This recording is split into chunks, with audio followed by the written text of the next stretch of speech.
গতদিন আমরা স্কেলার ক্ষেত্র ভেক্টর ক্ষেত্র সম্পর্কে জানছিলাম।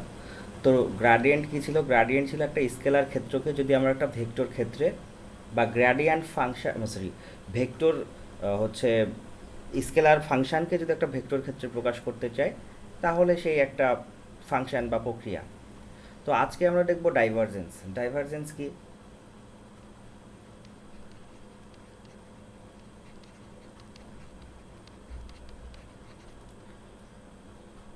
ডাইভারজেন্স হচ্ছে একটা ভেক্টর ক্ষেত্রকে স্কেলার ক্ষেত্রে বা একটা ভেক্টর ফাংশনকে স্কেলার ফাংশনে রূপান্তরের প্রক্রিয়া বলতে পারি। কেমন ব্যাপারটা? যে আমরা একটা ভেক্টর ক্ষেত্র প্রথমে চিন্তা করে নিব। সেই ভেক্টর ক্ষেত্রের কে যদি আমরা স্কেলার ক্ষেত্রে রূপান্তর করতে চাই, তাহলে আমরা জানি যে কোনো একটা ভেক্টর ক্ষেত্রকে স্কেলার ক্ষেত্রে রূপান্তর করার সিস্টেম হচ্ছে ডট গুণন বা স্কেলার গুণন করা অন্য একটা ভেক্টর রাশিকে। তো আমরা গতদিন পড়েছিলাম ভেক্টর অপারেটর, যেটাকে আমরা বলেছিলাম ন্যাবলা। ন্যাবলার একটা সংক্ষিপ্ত রূপ ছিল সেই রূপটা, এবং সেইটার সাথে যদি আমরা একটা ভেক্টর ক্ষেত্রকে ডট গুণন করি, তাহলে আমরা কি পেয়ে যাবো? একটা স্কেলার ক্ষেত্র পেয়ে যাব। কারণ ডট গুণন থেকে বা স্কেলার গুণন থেকেই আমরা কি পাই? একটা স্কেলার ক্ষেত্র বা স্কেলার রাশি পাই। তো সেই জন্যই আমরা বলি কোনো একটি ভেক্টর ক্ষেত্র বা ভেক্টর ফাংশনকে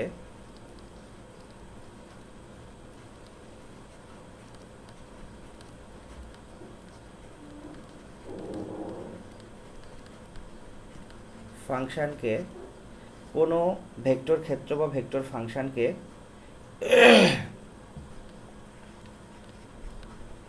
ন্যাবলা অপারেটরের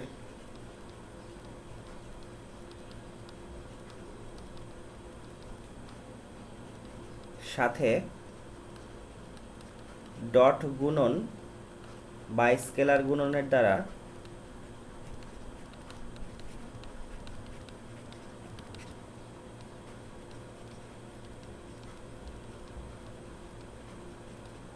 স্কেলার ক্ষেত্র বা স্কেলার ফাংশনে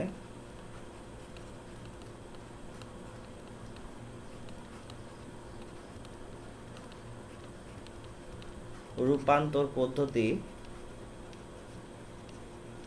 ডাইভারজেন্স।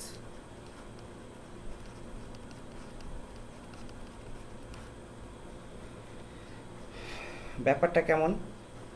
আমরা ন্যাবলা অপারেটর পড়েছিলাম গতদিন।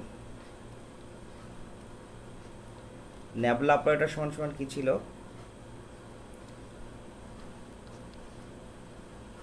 স্যার একটু উপরে যান।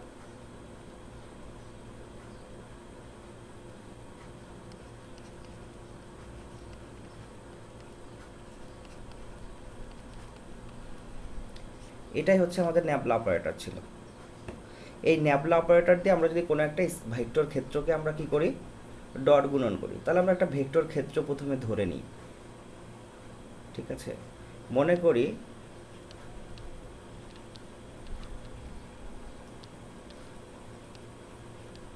ত্রিমাত্রিক ব্যবস্থায়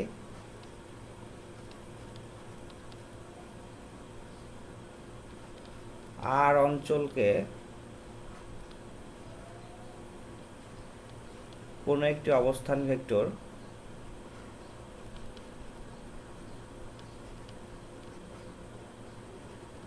কোনো একটি ভেক্টর ক্ষেত্রের অবস্থান vector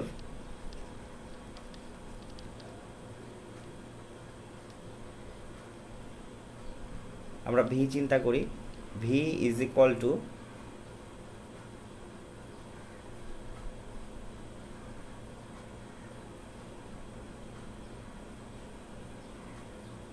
V one i cap, v two j cap, v three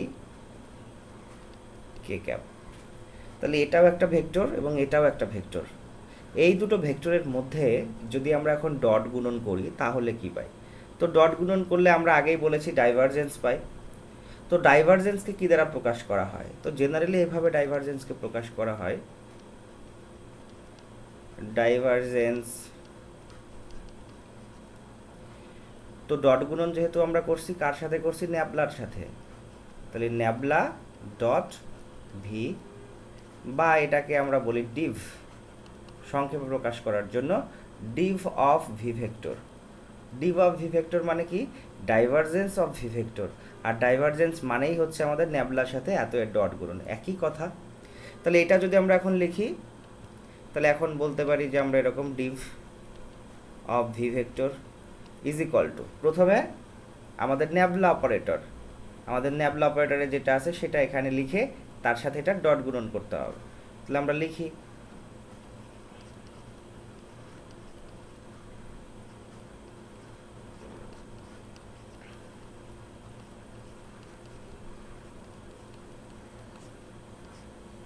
dot গুণন V1 I cap, V2 J cap, V3 K cap. Dot গুণন করলে আমরা জানি আই আর আই এর ডট গুণন হয় জে জেড ডট গুণন হয়, অর্থাৎ ডট গুণ করলে এদেরকে 1 পাওয়া যায়, আর আই এর সাথে জে গুণ করলে 0 হয়ে যায় সর্বদা। তাহলে আই আর আই গুণ করলে এখানে কি পাওয়া যাবে? V1 V2 V3। তাহলে এটাই হচ্ছে কি আমাদের ডাইভারজেন্স। এখন একটু আমাকে দয়া করে বলেন ডাইভারজেন্স জিনিসটা কি বুঝতে পারছি? জি স্যার। ডাইভারজেন্স জিনিসটা হচ্ছে কি সম্পূর্ণরূপে একটা ভেক্টর ক্ষেত্রকে স্কেলার ক্ষেত্রে রূপান্তর করার প্রক্রিয়া। সেটা কিভাবে করে থাকি আমরা? ন্যাবলা অপারেটরের সাথে কোনো একটা ভেক্টর ক্ষেত্রকে যদি আমরা ডট গুণন করি তাহলেই আমরা ডাইভারজেন্স পেয়ে যাই। তো এখন কথা হচ্ছে ডাইভারজেন্সের তাৎপর্যটা কি, মানে যে ভৌত প্রপার্টিজ আছে, ফিজিক্যাল প্রপার্টিজ আছে, সেই ফিজিক্যাল প্রপার্টিজটা কি? তাহলে আমরা বলি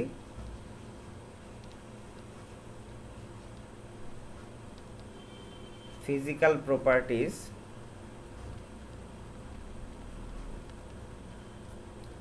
of divergence।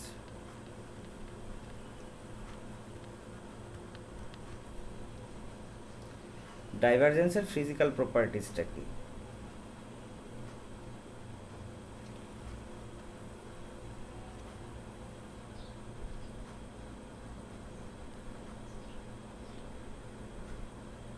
প্রথম কথা, ডাইভারজেন্সের মান যদি শূন্য হয়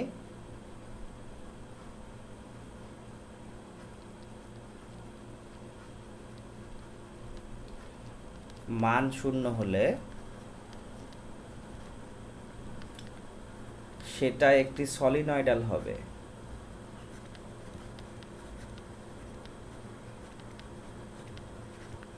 এই শর্তটা দিয়ে আমাদের ম্যাথমেটিক্স করতে হবে যে ডাইভারজেন্সের মান যদি শূন্য হয়, অর্থাৎ এই যে এখানে আমরা গুণ করলাম, ডট গুণন করার পরে যে ভ্যালুটা পাইলাম সেটা যদি শূন্য হয় তাহলে এই ডাইভারজেন্সের যে ভ্যালু সেটাকে আমরা বলবো কি একটা সলিনয়েডাল। স্যার আপনি শূন্য দেননি।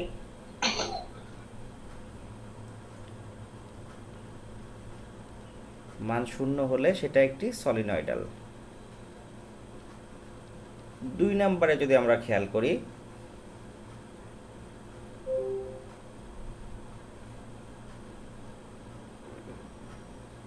ডাইভারজেন্স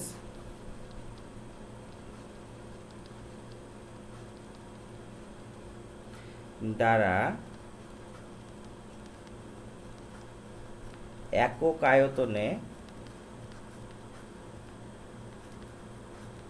কোনো দিক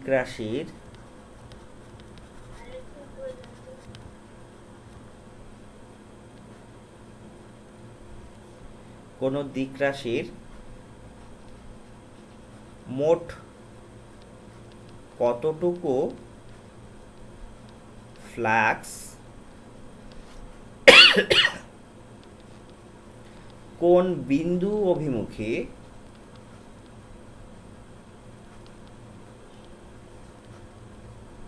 বা অপসারিত হচ্ছে তা প্রকাশ করে। সেইটা প্রকাশ করে। ব্যাপারটা তাহলে কেমন? ডাইভারজেন্স হচ্ছে একটা প্রক্রিয়া বা একটা মান, যে মানটা দ্বারা কি করতে পারি, কোনো একটা ভেক্টর রাশির কতটুকু ফ্লাক্স কোন দিকে পরিবর্তিত হচ্ছে বা বৃদ্ধি পাচ্ছে, অভিমুখী হওয়া মানে সামনের দিকে অগ্রসর হচ্ছে, বা অপসারী হওয়া মানে পেছনের দিকে ফিরে যাচ্ছে, সেটাকেই আমরা বলি হচ্ছে ডাইভারজেন্স। তাহলে আমরা যদি একটা তরল নিয়ে চিন্তা করি, তাহলে এখানে এক্সাম্পল দিতে পারি। দেখেন যে ডাইভারজেন্স অফ ভি, বা যেটাকে আমরা বলে থাকি ডিভ অফ ভি, দ্বারা একক সময়ে কোনো তরল পদার্থের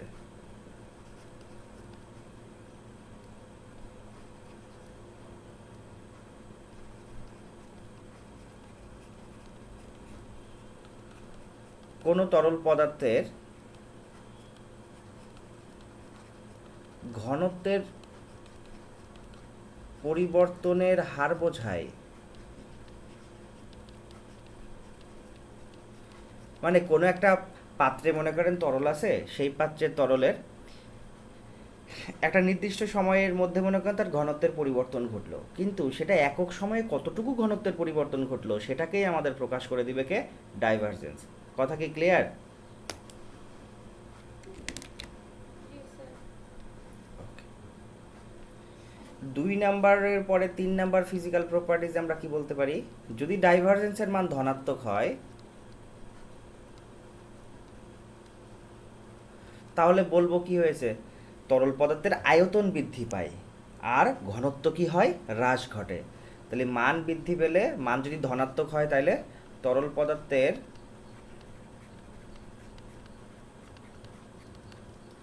আয়তন বৃদ্ধি পায়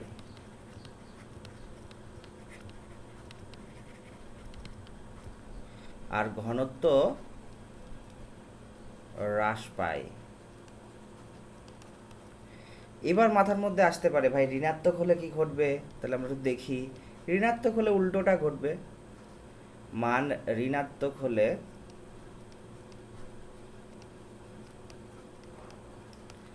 তরল পদার্থের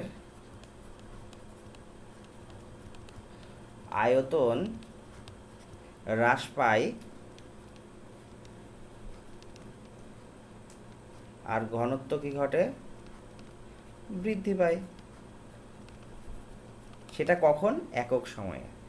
এখন যেটা বলেছিলাম যে আমরা যে ডাইভারজেন্সের মানটা যদি শূন্য পাই, তাহলে সে কেমন? তাকে বলা হয় সলিনয়েডাল। এখন সলিনয়েডাল জিনিসটাকে সেটা একটু বুঝি, তাইলে আমরা বুঝতে পারবো না।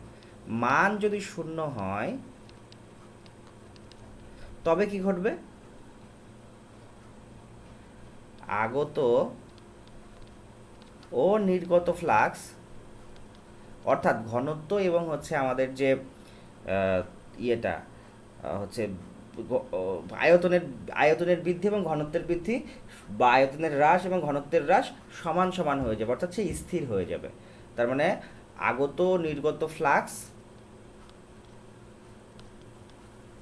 সমান হয়।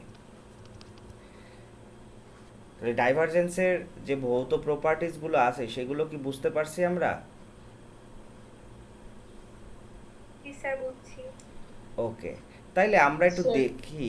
হ্যাঁ হ্যাঁ, লাস্টেরটা বুঝিনি। ফ্লাক্স বুঝি আমরা। হুম, তো আগত ও নিগত, এই জিনিসটা বুঝিনি। আগত মানে কি মোনা?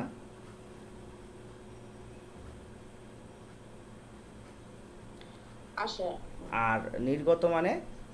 যাওয়া, যাওয়া। সেম হয়। সেম হয়ে যাবে, তার হারটা সেম হয়ে যাবে, হয়ে গেলে পরেই বুঝছি। মান শূন্য হবে। যদি আমরা আরেকটু ভালো করে দেখতে চাই যে ধনাত্মক ডাইভারজেন্স, ঋণাত্মক ডাইভারজেন্স, শূন্য ডাইভারজেন্স কেমন হয়, তাহলে আমরা চিন্তা করি, মনে করেন একটা এরকম বৃত্তাকার পাত্র, যদি এর প্রকাশটা বৃদ্ধি পায়, আয়তনটা যদি এরকম করে বৃদ্ধি পায়, দেখেন আয়তন যদি বৃদ্ধি পায়, বাইরের দিকে তীর চিহ্ন দ্বারা বোঝাচ্ছি বাইরের দিকে বৃদ্ধি পাচ্ছে, তাহলে সেটা ডেফিনেটলি কি হবে? ধনাত্মক ডাইভারজেন্স। বুঝতে পারছি কথা? জি। আর যদি আয়তন ভেতরের দিকে সংকুচিত হয় তাহলে কেমন হবে? ঋণাত্মক। ঋণাত্মক ডাইভারজেন্স।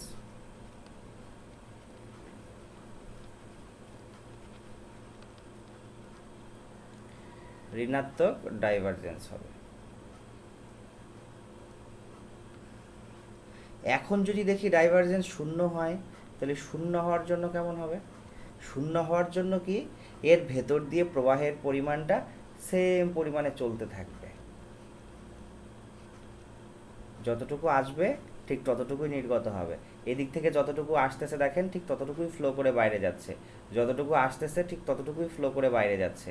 এর ভেতরটাতে যতটুকু আসতেছে এইটাই আমার অঞ্চল, সেই ভেক্টর ক্ষেত্রটা, সেই ভেক্টর ক্ষেত্রটার মধ্যে যতটুকু আসতেছে ঠিক ততটুকুই বাইরে যাচ্ছে। এবার কি মনে ক্লিয়ার আগত নির্গত? জি।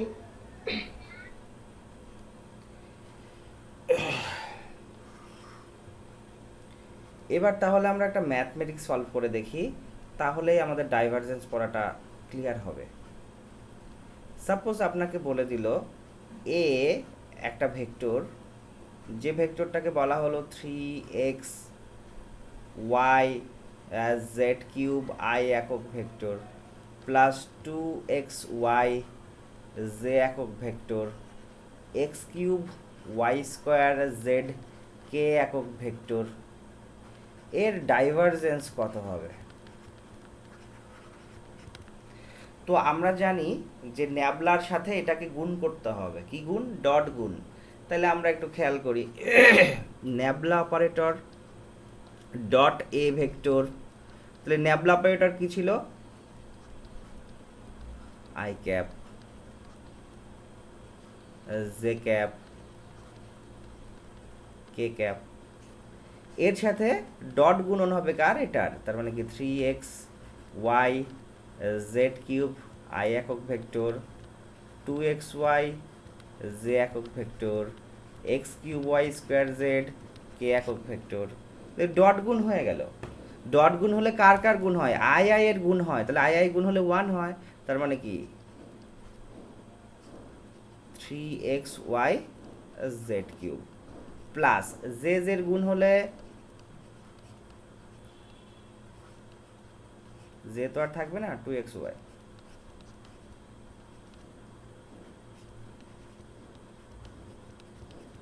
এখানে একটা মাইনাস চিহ্ন আছে, তার মানে ডেফিনেটলি এখানে একটা মাইনাস বসবে। আগে সমাজ মে সাইন সহ আমরা গতদিনে ডিফারেন্সিয়েট দেখেছিলাম ভাই, যার সাপেক্ষে ডিফারেন্সিয়েট করতেছি ওই ডিফারেন্সিয়েটেবল রাশির মধ্যে যদি ওইটা থাকে তাহলে ওইটা ব্যতীত বাদবাকি যা থাকে সবগুলো কি হয়ে যায়? কনস্ট্যান্ট হয়ে যায়। তাহলে এক্স এর সাপেক্ষে ডিফারেন্সিয়েট করতেছি, এর মধ্যে এক্স আছে? হ্যাঁ ভাই আছে, একটা আছে। বাকিগুলো কি? কনস্ট্যান্ট, তাহলে বাকিগুলো বাইরে বের হয়ে আসবে। তাহলে 3y জেড কিউব, এখন এক্স এর সাপেক্ষে এক্সকে ডিফারেন্সিয়েট করলে কত হয়? কতদিন ফর্মুলা লিখে দিয়েছিলাম যে D D x of an x is equal two 1 plus, এখন ওয়াই এর সাপেক্ষে ডিফারেন্সিয়েট করতেছি, তাহলে 2x কনস্ট্যান্ট, মানে 2x বাইরে বের হয়ে আসবে। 2x কি হবে? বাইরে বের হয়ে আসবে। ওকে, এখন y এর সাপেক্ষে y কে ডিফারেন্সিয়েট করলে কত হয়? জাস্ট 1 হয়, তাহলে লিখার আর দরকার নাই। এখন এই মাইনাসে প্লাসে কি? মাইনাস, কারণ মাইনাসকে ডিফারেন্সিয়েট করলে মাইনাসই হয়, প্লাসকে ডিফারেন্সিয়েট করলে প্লাসই হয়। এখন জেড এর সাপেক্ষে জেডকে ডিফারেন্সিয়েট করলে তাহলে পরে বাকি যতটুকু আছে ততটুকু কনস্ট্যান্ট হিসেবে বাইরে বের হয়ে আসবে। তাহলে কত হবে? X cube Y square. এখন আমরা দেখতে পাচ্ছি এখানে যে এক্স ছিল, ওয়াই ছিল, জেড ছিল, এগুলো কেমন? আমরা যদি আয়ত একক ভেক্টর বুঝে থাকি তাহলে ডেফিনেটলি এটা বোঝার কথা যে এক্স হচ্ছে এক্স অক্ষ বরাবর দূরত্ব, ওয়াই হচ্ছে ওয়াই অক্ষ বরাবর দূরত্ব, জেড হচ্ছে জেড অক্ষ বরাবর দূরত্ব। অর্থাৎ এই এক্স ওয়াই জেড দ্বারা একটা নির্দিষ্ট পয়েন্টকে বোঝানো হয়েছে। তাইলে আমরা যদি এখানে এই প্রশ্নের মধ্যে উল্লেখ করতাম যে 2 - 2 1 বিন্দুর ডাইভারজেন্স কত, যে সাপোজ মনে করেন এটা একটা ভেক্টর ক্ষেত্র, এই ভেক্টর ক্ষেত্রের এই জায়গার ডাইভারজেন্স কত হবে? আমরা দেখেছিলাম যে এরকম করে যদি প্রবাহ বের হয়ে যায় বাইরের দিকে, তাহলে এই প্রবাহ বের হওয়ার সময় এই বিন্দুর একটা প্রভাব আছে, এই প্রভাবটুকু কত সেটা আমরা দেখতে চাচ্ছি। বা ভেতরের দিকে যদি ইন করে তাও ওই বিন্দুর একটা প্রভাব আছে, সেই প্রভাবটা কত সেটা আমরা দেখতে চাচ্ছি। যদি এরকম করে ভেতরে প্রবাহ যায়, ঠিক সেম পরিমাণ প্রবাহ বের হয়ে যায়, তাহলে এই বিন্দুর একটা প্রভাব আছে, সেই প্রভাবটা কত, সেই মানটা এই বিন্দুতে মানটা কত ছিল সেটা আমরা দেখতে চাচ্ছি। তাহলে ওই বিন্দুর মান ধরে নেন যে 2 - 2 1, তার মানে কি প্রথমটা এক্সের, দ্বিতীয়টা ওয়াইয়ের এবং তৃতীয়টা কার, জেডের। যদি তাই হয় তাহলে আমরা এখন বলতে পারি এত বিন্দুতে ডাইভারজেন্স। তাহলে কত, 2 - 2 1 বিন্দুতে ডেভ ইজ ইকুয়াল টু কত হবে ভাই? এত তো আমি জানি যে ওই টোটাল ক্ষেত্রটার মধ্যে ডাইভারজেন্সের মান এটা। তাহলে ওই বিন্দুতে ডাইভারজেন্স কত, এখন এক্স ওয়াই জেড এর মান বসাই দিতে হবে। তাহলে 3 ইন্টু ওয়াই এর মান কত, -2, ইন্টু জেড এর মান কত 1, 1কে হোল কিউব করলে 1 পাওয়া যায়, প্লাস 2 ইন্টু এক্স, এক্স এর মান হচ্ছে 2, মাইনাস এক্স কিউব মানে কি 2 তার হোল কিউব ইন্টু -2 তার হোল স্কোয়ার। ক্যালকুলেট করলে পাওয়া যাবে -6 প্লাস 4, -8 12, 8 4 8 32, তার মানে টোটাল হচ্ছে -38 প্লাস 4, তার মানে -34। তার মানে কি ডাইভারজেন্স ছিল কেমন, নেগেটিভ।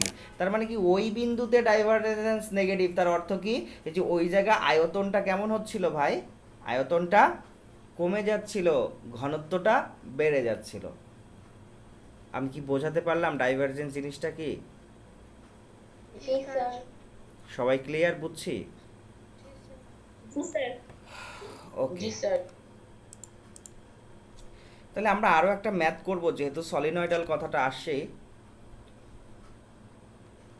আচ্ছা এটা মানে আমার আসলে একটু বেশি বাংলায় উচ্চারণ ভালো, তো এটাকে সলিনয়েডাল না বলে সলিনয়েড হবে মনে হয়। হ্যাঁ, সলিনয়েড। আপনাদের কাছে নিশ্চয়ই বই আছে, আপনারা একটু বইটা দেখে নেবেন এটা সলিনয়েডাল না সলিনয়েড। সলিনয়েডই হওয়ার কথা। যাই হোক, এবার তাহলে আমরা একটা প্রশ্ন দেখি, যেরকম সলিনয়েড দ্বারা ম্যাথমেটিক্স সলভ করতে হয়। আমাদেরকে বলে দিল এম এর মান কত হলে আর একটা vector x plus 3y i cap plus M Y minus z j cap plus K cap into x minus 2z solenoid হয়, সলিনয়েড হয়। তো আমাকে এই এম এর মান বের করতে হবে। এই যে ফাংশনটা আছে বা যে ক্ষেত্রটা আছে, ভেক্টর ক্ষেত্রটা, এই ভেক্টরটাকে যদি সলিনয়েড হতে হয় তাহলে এম এর মান কত হইতে হবে। তো আমরা জেনারেলি ডেফিনেটলি এটা জানি যে ভাই, ডিরেক্ট এখানে বলতে পারি যে আমরা জানি যে ন্যাবলা অপারেটরের সাথে যদি আমরা ওই আর ভেক্টরটার ডট গুণন করাই, সেটার মান যদি 0 হয়, 0 হলেই শুধুমাত্র আর ভেক্টর কি হবে, সলিনয়েড হবে। আর ভেক্টর কি হবে, সলিনয়েড হবে। ভেক্টরটা সলিনয়েড হবে, তাহলে আমাদেরকে প্রথমে ডট গুণন করতে হবে, আর সেটা ইজ ইকুয়াল টু 0 লিখতে হবে। তাহলে আমরা ডট গুণন তো এখানে পাচ্ছি, ডট গুণন করলে ন্যাবলা হচ্ছে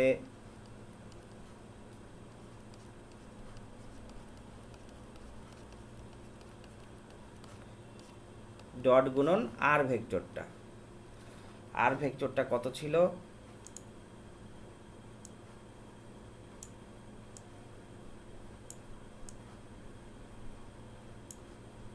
হবে না,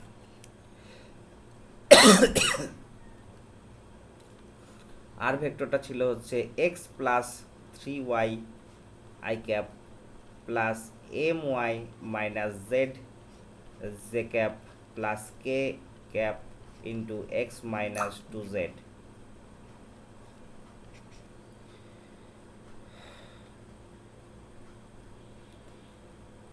আর এত ইজ ইকুয়াল টু কি হবে ভাইয়া, 0।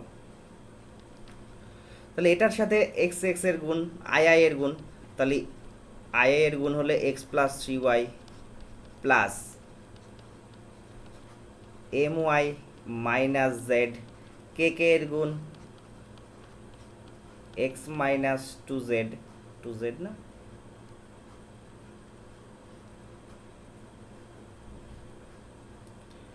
X minus 2z।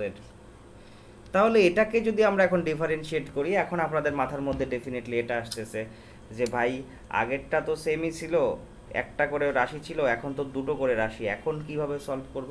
তো এটা সলভ করা কোনো ব্যাপার না।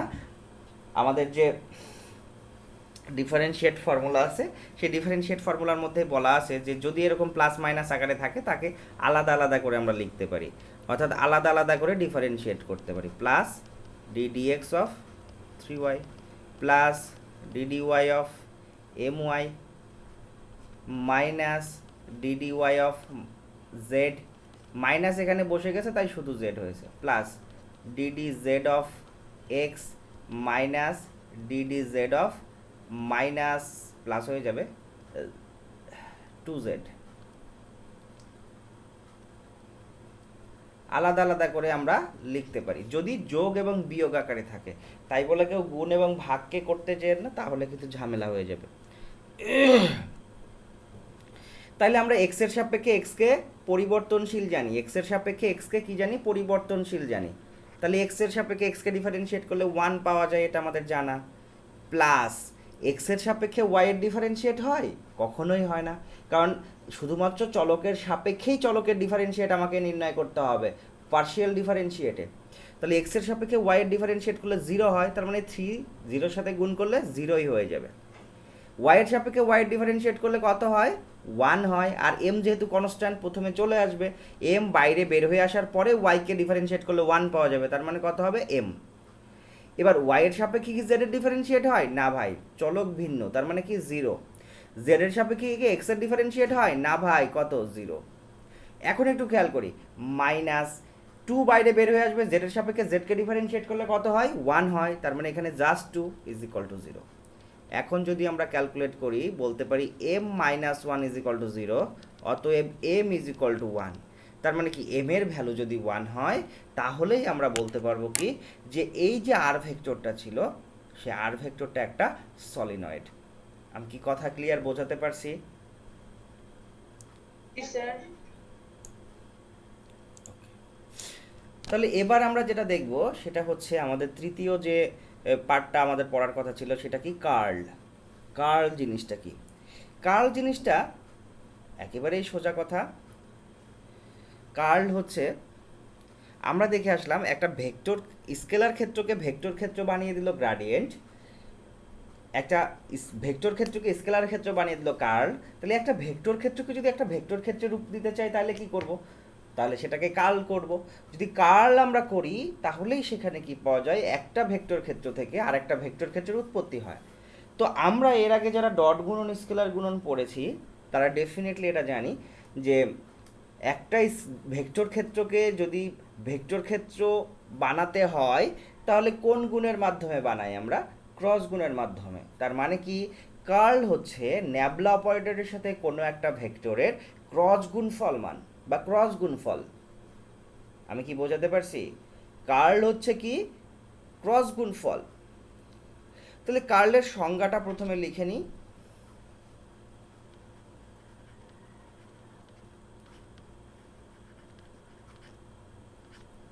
কার্ল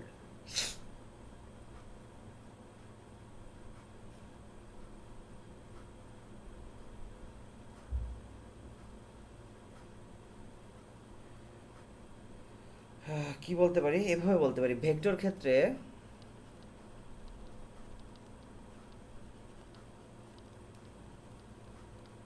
অবস্থিত একটি বিন্দুর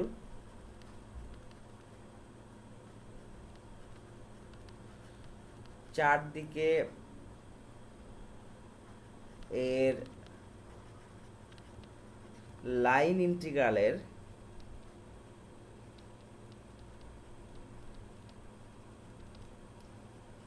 মান প্রতি একক ক্ষেত্রফল ফলে সর্বোচ্চ হলে তা উক্ত বিন্দুতে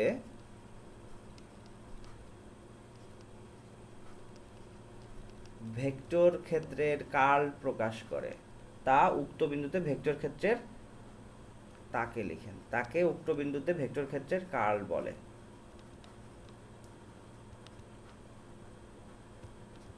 তাহলে কার্ল কাকে বলে? কার্ল হচ্ছে ভেক্টর ক্ষেত্রে অবস্থিত একটি বিন্দুর চারদিকে, যেমন একটা ভেক্টর ক্ষেত্রেও তার একটা নির্দিষ্ট বিন্দু পয়েন্ট, ওই বিন্দুর চারদিকে যে লাইন জানি, সেই লাইন ইন্টিগ্রালের মান প্রতি একক ক্ষেত্রফলে সর্বোচ্চ কত হবে সেটাকেই আমরা কার্ল বলবো। যদি সোজা ভাষায় বলতে চাই, যদিও আপনারা বই পড়তে অভ্যস্ত, বই পড়াটাই আপনাদের কাছে ভাল লাগে, বইয়ের বাইরে আপনাদের ভাল লাগে না, সো অন্য ডেফিনেশন এখানে লেখার প্রশ্নই ওঠে না, এটাই আপনাদের পড়তে হবে। সোজা বাংলায় বলতে চাইলে আমরা এটা বলতে পারতাম। স্যার জি বলেন। ইন্টিগ্রালের মানে কি? ইন্টিগ্রাল মানে হচ্ছে ইন্টিগ্রেশন বা যোগজীকরণ। কার্লের তাৎপর্য কেমন? তাৎপর্য ফিজিক্যাল সিগনিফিকেন্স বা ফিজিক্যাল প্রপার্টিজ। তো কার্লের প্রথম তাৎপর্য কি? আমরা দেখতেই পাচ্ছি যে কার্ল হচ্ছে একটা ভেক্টর রাশি। কার্ল কেমন? কার্ল সর্বদা একটি ভেক্টর রাশি। কার্ল সর্বদা একটা ভেক্টর রাশি। যদি আমরা আরো সিগনিফিকেন্ট করে বলতে চাই তাহলে এই কথা বলতে পারি যে এর মান সর্বদা, ডেফিনেশনে যা লিখেছিলাম, ভেক্টর ক্ষেত্রের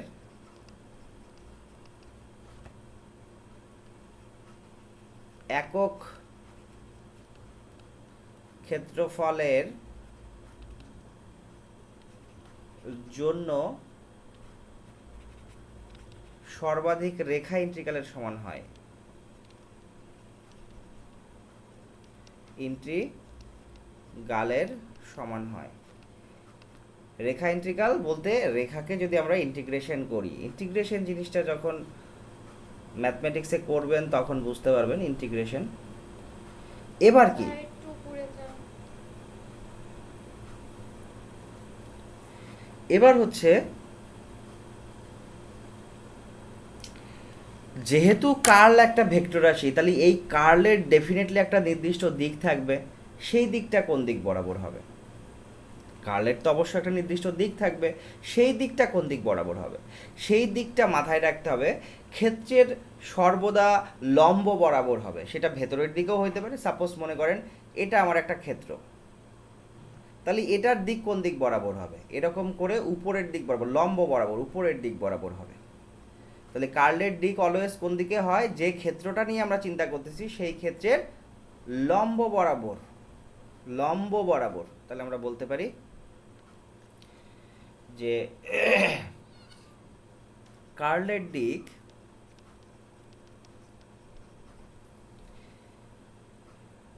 ওই ক্ষেত্রের অঙ্কিত লম্ব বরাবর। 3 নাম্বার প্রপার্টিজ কি হতে পারে?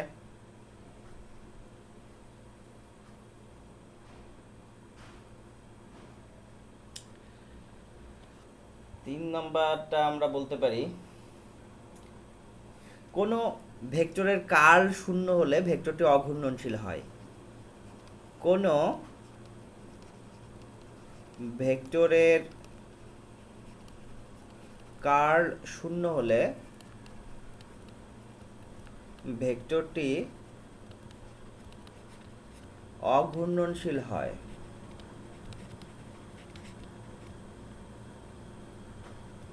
অঘূর্ণনশীল হয়। অঘূর্ণনশীল মানে তো ডেফিনেটলি বুঝি যে এটা আর ঘুরবে না। তার মানে আমরা যদি এক্সাম্পল নিই, সাপোজ মনে করেন ন্যাবলার সাথে আমরা ক্রস গুণন করব কাকে, মনে করেন এ ভেক্টরটাকে। তাইলে যদি শূন্য হয় তাহলে আমরা বলবো এ ভেক্টরটি অঘূর্ণনশীল। এ ভেক্টরটা কেমন ছিল, অঘূর্ণনশীল। আর ডট গুণন অর্থাৎ ডাইভারজেন্স 0 হলে বলবো কি, সলিনয়েড ছিল। এবার যদি আমরা পরের কেজে চিন্তা করি,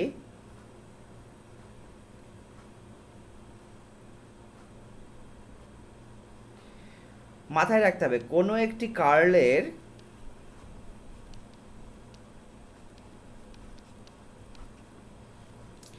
গ্রেডিয়েন্ট গ্রেড সর্বদা কেমন হবে, শূন্য হবে। কোনো এই যে এটা কার্ল বের করলাম, ব্যাপারটা এরকম যে আমরা যদি এই ন্যাবলার সাথে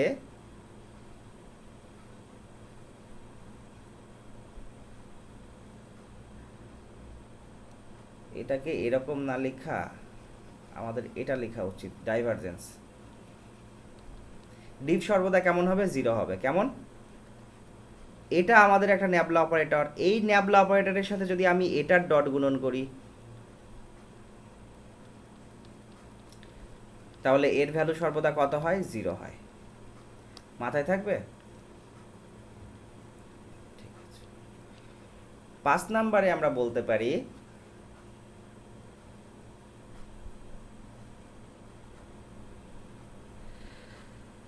কার্ল যেহেতু ঘোরা ঘোরা নির্দেশ করে, আমরা বলতে পারি এই কথা, কোনো ভেক্টরের কার্ল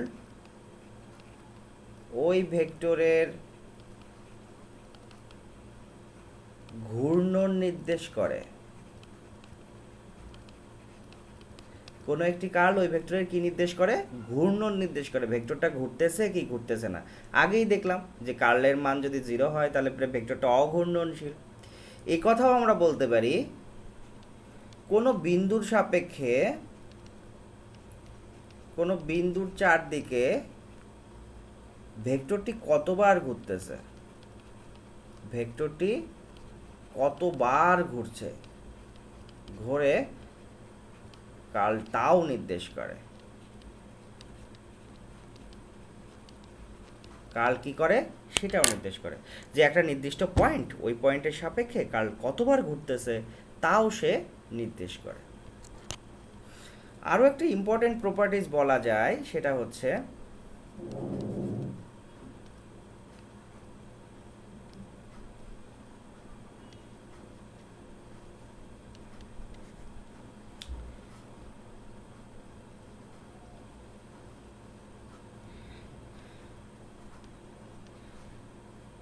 কার্লের মাধ্যমে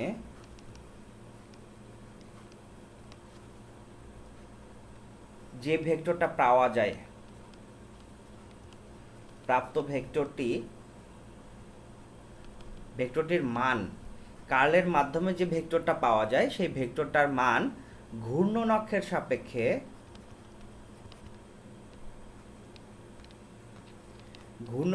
সাপেক্ষে যে কৌণিক বেগ থাকে সেই কৌণিক বেগের দ্বিগুণ হবে। একটা এক্সাম্পল দিলে বুঝে যাবেন। সাপোজ মনে করেন একটা কার্ল বের করলাম ভি, সেই ভি এর মানটা আমি একটা ভেক্টর পাচ্ছি। প্রথমে একটা ভেক্টর রাশি আমরা চিন্তা করতেছি, এই যে হচ্ছে বড় ভি হচ্ছে ওমেগা গুণ আর এর গুণফলের সমান, অর্থাৎ এইটা হচ্ছে আমাদের যখন বৃত্তাকার গতি পড়বো তখন দেখতে পারবো কৌণিক বেগ। ওমেগাকে বলা হয় কৌণিক বেগ আর আরটাকে বলা হয় রেডিয়াস। অর্থাৎ ব্যাপারটা এরকম, কোনো একটা পয়েন্টকে কেন্দ্র করে সাপোজ মনে করেন একটা বল মাথায় বেঁধে ঘোরানো হলো, তাহলে এরকম বৃত্তাকার পথে সে ঘুরতে থাকবে, এরকম বৃত্তাকার পথে। যদিও আমার আঁকা ঠিক হচ্ছে না, কিন্তু এরকম বৃত্তাকার পথে ঘুরতে থাকবে। তাহলে আমি যদি একটু ভালো করেই আঁকানোর চেষ্টা করি,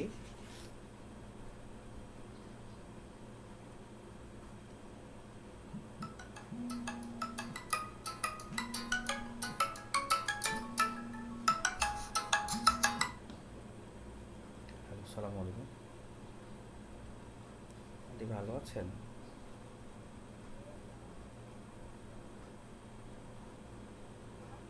না আন্টি, আমি পড়াচ্ছি, কিছু বলবেন? বলেন, সমস্যা নেই।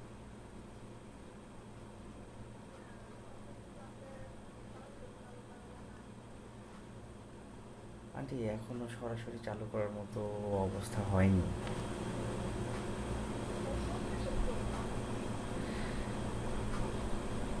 আন্টি ওইটা আমাদের এখানে আসলে হচ্ছে না, আমাদের বাসা মালিক প্রবলেম করবে। না,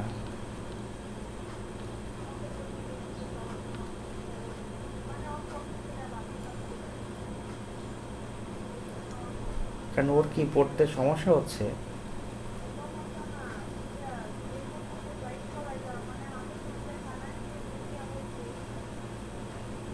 ও আচ্ছা, ঠিক কালকে দিন পর, কালকে তো পরীক্ষা আছে, দেখা যাবে না কি করে।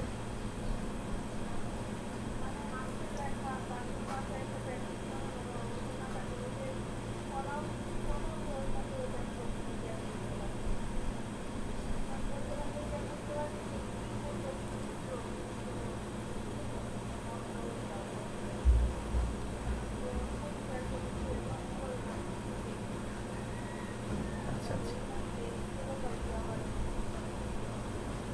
ও,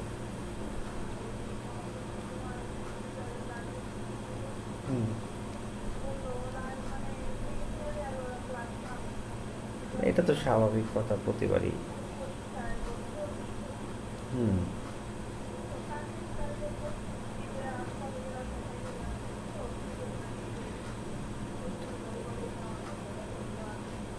করবে আন্টি, পরীক্ষায় ভালো করবে, টেনশন নেওয়ার দরকার নেই।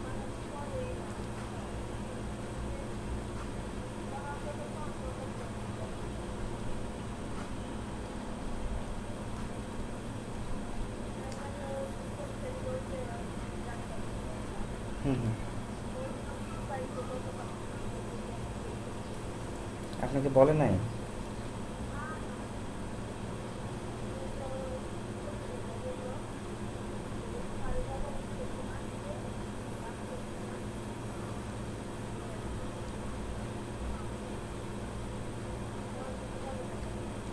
আচ্ছা, কালকেই দেখা যাবে না আবার কথা বলে, বলছি তো ওই দিন। আপনাকে জানাবো আন্টি, আমি ফোন দিয়ে।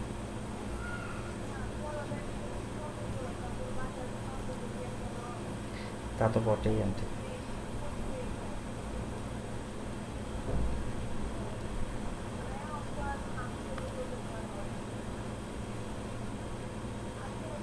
আচ্ছা আচ্ছা,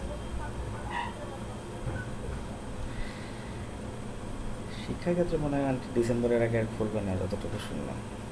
শুধুমাত্র ইন্টার ইন্টার পরীক্ষাটা হবে, তাছাড়া আর খুলবে না।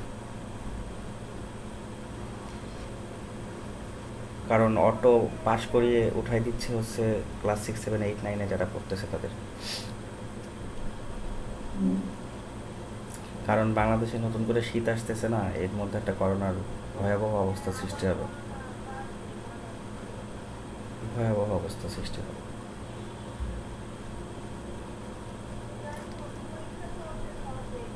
হ্যাঁ হ্যাঁ আন্টি, অবশ্যই।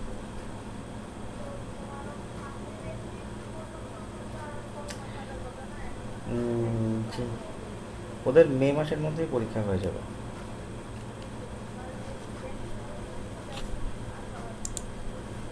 জি আন্টি, হয়ে যাবে পরীক্ষা।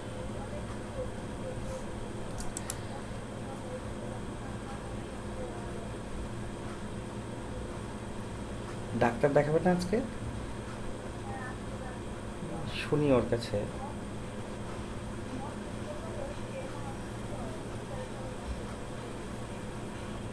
টেনশন নেন আন্টি, ঠিক হয়ে যাবে।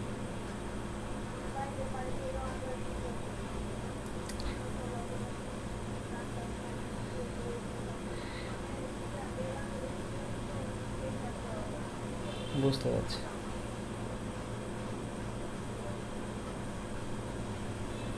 টে- ঠিক আছে ঠিক আছে আন্টি, চেষ্টা করুন। অবশ্যই আন্টি। আচ্ছা, সালামু আলাইকুম। দেখেন, একটা বৃত্তাকার পথে একটা বস্তু ঘুরতেছিল। তো একটা বৃত্তাকার পথে যদি একটা বস্তু এরকম করে ঘুরতে থাকে, তাহলে এর ব্যাসার্ধ যদি আমি আর বলি, আর একটা কৌণিক বেগ থাকে, যেমন রৈখিক বেগ থাকে, এরকম যেমন রৈখিক বেগ থাকে, যেমন এটাকে আমরা বলি ভি রৈখিক বেগ, তেমন এর একটা কৌণিক বেগ থাকে, যে কৌণিক বেগটাকে বলি আমরা ওমেগা। তো রৈখিক বেগ এবং কৌণিক বেগ, এই যে আমাদের যে বেগটা আছে রৈখিক বেগ, রৈখিক বেগটা কি হয়, কৌণিক বেগ এবং হচ্ছে ব্যাসার্ধ ভেক্টরের গুণফলের সমান হয়। রৈখিক বেগটা কৌণিক বেগ এবং হচ্ছে ব্যাসার্ধ ভেক্টর বা যে ব্যাসার্ধটা আছে তার গুণফলের ক্রস গুণফলের সমান হয়। এখন এই যদি এটা যদি ক্রস গুণফলের সমান হয়েই থাকে, তাহলে এই বেগটাকে যদি আমরা এখন ক্রস গুণন করি, কার সাথে ক্রস গুণন, আমাদের যে ন্যাবলা অপারেটর ছিল সেই ন্যাবলা অপারেটরের সাথে, তাহলে সবসময় পাওয়া যাবে 2 ওমেগা, অর্থাৎ এই কৌণিক বেগের দ্বিগুণ মান পাওয়া যাবে। অর্থাৎ রৈখিক বেগটাকে যদি আমরা হচ্ছে কার্ল নির্ণয় করি, তাহলে কার্লের মানটা কেমন হবে, যে কৌণিক বেগ ছিল সেই কৌণিক বেগের দ্বিগুণ। আমি কি বোঝাতে পারলাম কথাটা? ঘূর্ণনের পরের ওয়ার্ডটা কি লিখেছেন? ঘূর্ণন অক্ষের সাপেক্ষে কৌণিক বেগের দ্বিগুণ হয়।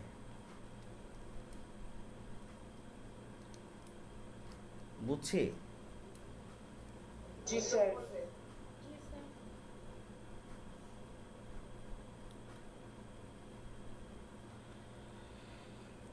তাহলে আমরা এখান থেকে একটু ম্যাথমেটিক্স দেখি, দেখে সলভ করার চেষ্টা করি।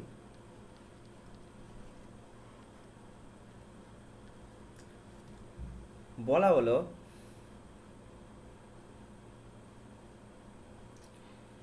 2 - 2 1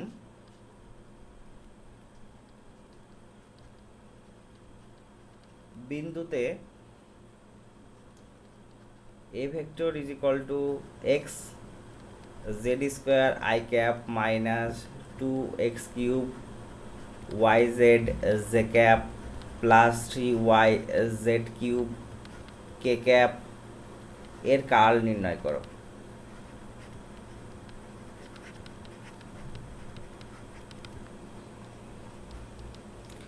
এর কার্ল নির্ণয় করো। তাহলে এর কার্ল কত হবে? প্রথমে আমরা কার্ল বের করব। কার্ল বের করতে গেলে ন্যাবলার সাথে ক্রস গুণন করব কাকে, এ ভেক্টরটাকে। তাহলে এ ভেক্টরটাকে ক্রস গুণন করলে আমরা জানি ক্রস গুণন কিভাবে বের করতে হয়। কিভাবে বের করতে হয় ক্রস গুণন, যে ভাই নির্ণায়কের মাধ্যমে বের করতে হয়। তো নির্ণায়কের মাধ্যমে যদি বের করতে চাই, I cap J cap K cap, তারপরে এই ন্যাবলার একটা অপারেটর ছিল এক্স অক্ষ বরাবর এটা, ওয়াই অক্ষ বরাবর এটা, জেড অক্ষ বরাবর এটা। এখানে এক্স অক্ষের সাথে কি আছে, এক্স এর সাথে আছে এক্স জেড স্কোয়ার, ওয়াই এর সাথে কি আছে minus 2x cube Y Z, এটার সাথে কি আছে 3y জেড কিউব। তাহলে আমরা এটা সাজিয়ে ফেলে এখন কি করব, জাস্ট বিস্তার করব। কাকে ধরে বিস্তার করার কথা ছিল, এক্স ওয়াই জেড একক ভেক্টর দিয়ে। তাহলে যদি আমরা এখানে বিস্তার করি, বিস্তার করলে কি পাই, যে আই ক্যাপ সারিবাদ কলামবাদ minus 2x cube Y Z 3y Z cube minus J cap কলামবাদ সারিবাদ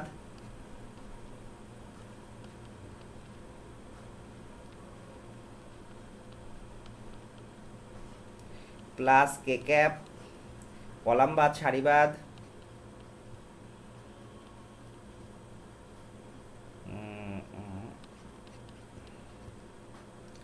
minus 2x cube Y Z. এখন আমাদের কি করতে হবে, নির্ণয় করতে হবে। তাহলে আমরা করি আই ক্যাপ, তাহলে এটার এটার গুণ, গুণ করলে কত পাওয়া যায়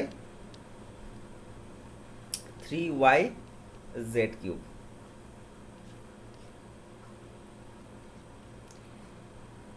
মাইনাস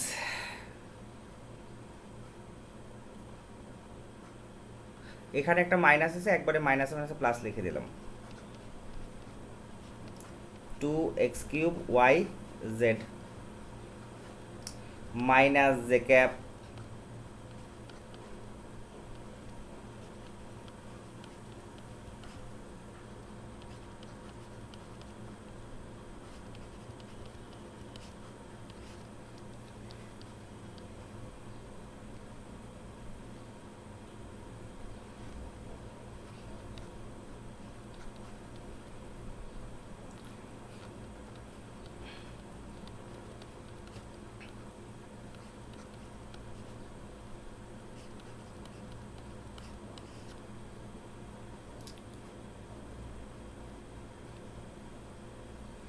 তাহলে এখন আমাদের ডিফারেন্সিয়েট করতে হবে, ডিফারেন্সিয়েট করে ফেলি।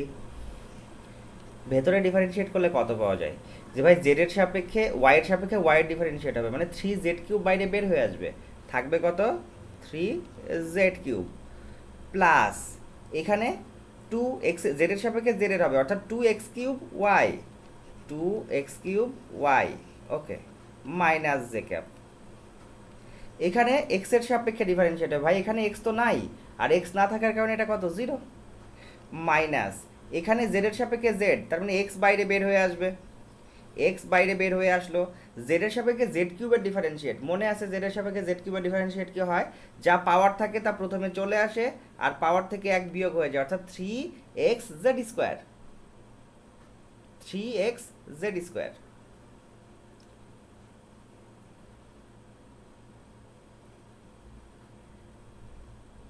স্যার জেড স্কোয়ার ছিল না আগে, কিউব না তো? ও আচ্ছা আচ্ছা,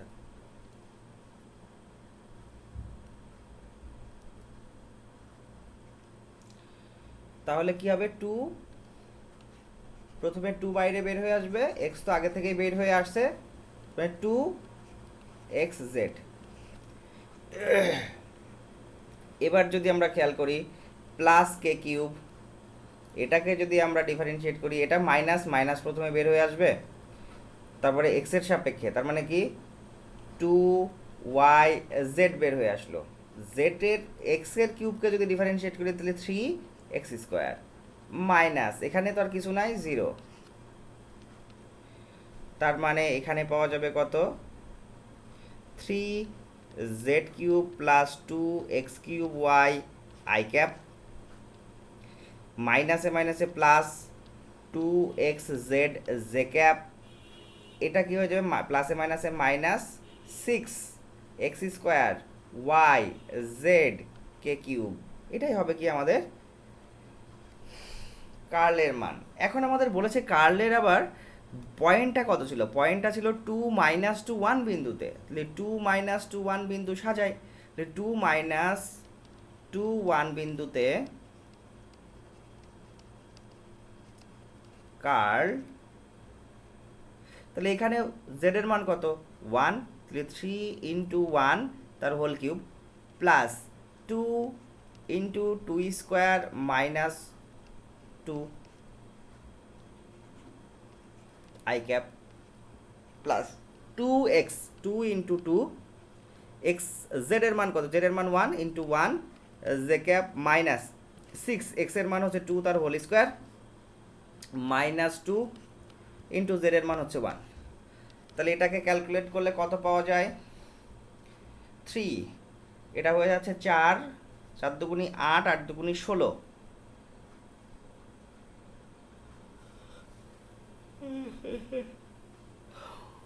4 4 দুগুণি 8, 8 দুগুণি 16, আর এটা হচ্ছে 3, 16 থেকে 8 বাদ গেলে মাইনাস 13 i ক্যাপ, এটা পাওয়া যাচ্ছে প্লাস 4 জে ক্যাপ, আর এটা পাওয়া যাচ্ছে কত প্লাসে মাইনাসে মাইনাসে মাইনাসে প্লাস, তাহলে পরে হচ্ছে 2 দুগুণি 4, 4 দুগুণি 8, 6 48, 48 কে ক্যাপ। এটাই হচ্ছে আমাদের কার্লের পরিমাণ ছিল বা কার্লের অ্যান্সার ছিল। বুঝতে পারলাম সবাই?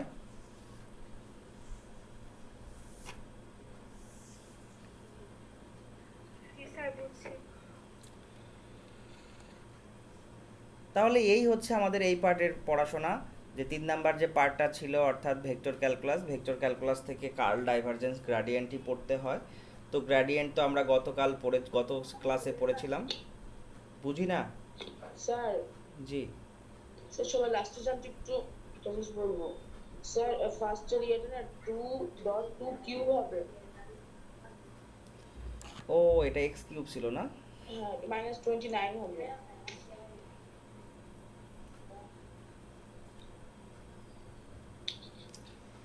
তাহলে 8 8 দুগুণি 16, 16 দুগুণি কত, 2 দুগুণি 4, 4 দুগুণি 8, 8 দুগুণি 16, 16 দুগুণি 32, 32 এর থেকে 3 বাদ গেলে কত থাকে, 32 এর থেকে 3 বাদ গেলে থাকে হচ্ছে 29 - 29। ওকে, থ্যাংক ইউ। তাহলে এই ছিল হচ্ছে আমাদের ভেক্টর চ্যাপ্টারের যে পার্টটা ছিল সেই ভেক্টর চ্যাপ্টারের টোটাল পার্ট। এখন ভেক্টর চ্যাপ্টারের পরে আমাদের ডেফিনেটলি পরের চ্যাপ্টার পড়া লাগবে। তো আমরা পরের চ্যাপ্টারই পড়তে যাব, গতি চ্যাপ্টার।